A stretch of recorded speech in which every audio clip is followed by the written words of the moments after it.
Hello guys, welcome to my channel. Today we are going to see how to sign out of an email account in the mail app on your Windows 11 computer guys. Let's jump straight into it. Go to search menu and type mail.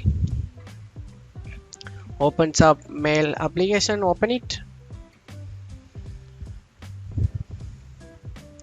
and select the settings gear icon guys.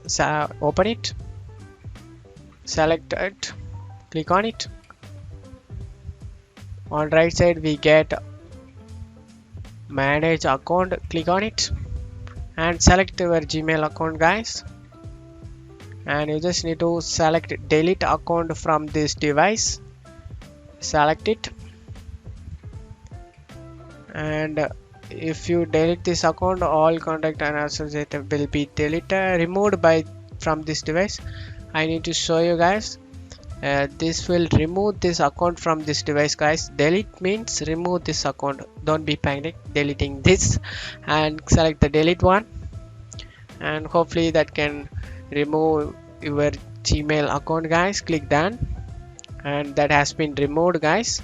And that's it for today's video guys. I hope this tutorial definitely helpful guys. Give me a like and subscribe. Thank you.